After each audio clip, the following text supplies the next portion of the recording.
Yo, what's up everyone? Vasket up. This is Valoramous. In today's music producer tutorial, I'm going to show you how to arrange tracks within your digital audio workstation.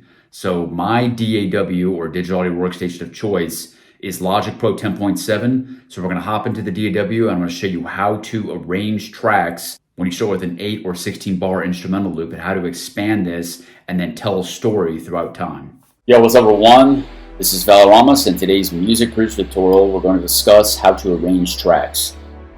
So in this demonstration right here, you can see that I have a half arrangement of a new house track that I've just developed. I'm not actually going to play the track because it is a brand new idea, but because I am relatively well organized as a producer, you can see that I have various groups of tracks here: kick, sub bass, bass, percussion, drums, clap, snare, pianos, pads, arps, leads, effects, etc.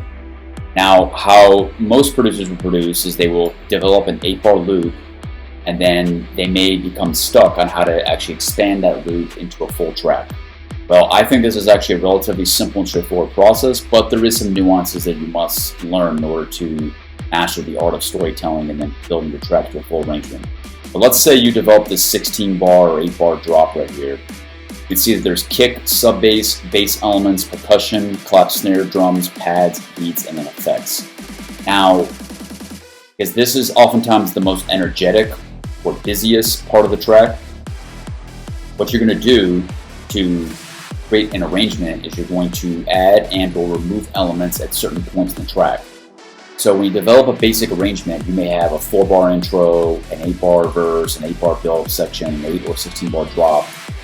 Want to build the energy to that first drop or chorus section, and most elements should be playing.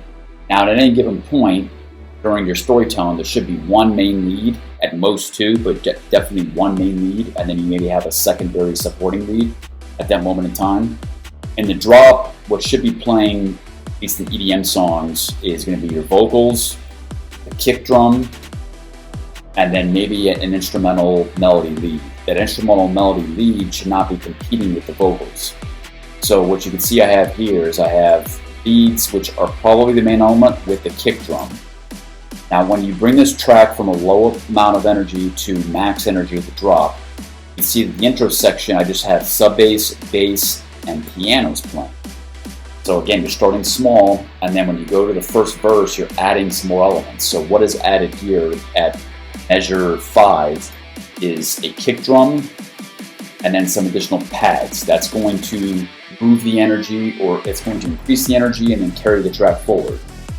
Now throughout the first verse, there may be additional element that you might add. So you can see I'm adding a percussive organ, and there may be some automation that will bring in these tracks as well.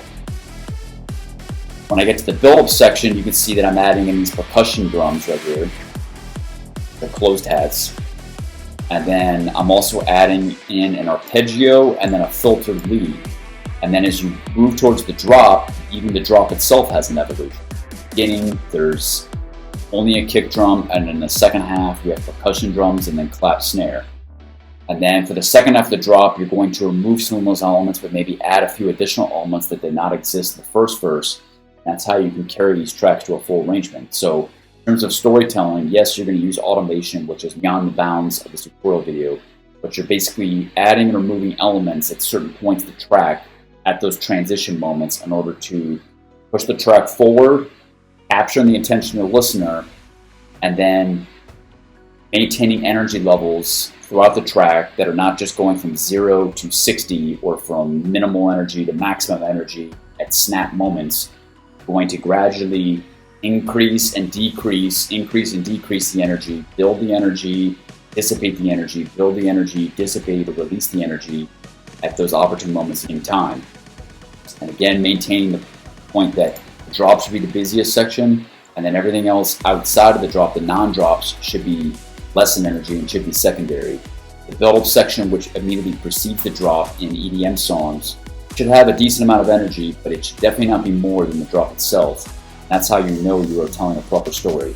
Now there's also composition at play here, and additional automation that is beyond the bounds of this tutorial video, but you're going to use different elements of composition throughout time in this track to, again, capture the ear of the listener, then tell a story throughout time in order to have the listener arrive at that drop when there is a resolution to maybe the tension that has been built. For example, a lot of times builds will have rises in pitch, for example, maybe in the bass or in chords or in drums. Well, then that rise in bass should also have maybe a decrease in volume, but that's going to create some tension, maybe playing the same note or rising in pitch on that same note that will be released and resolved when the drop arrives. So that's just one tip for how you can tell an effective story. There you have it. That is my tutorial on how to arrange a track from start to finish. If you have any other tips or comments or questions, please leave those in the comments below, and I'll see you in the next video. 3, 2, 1, lose it.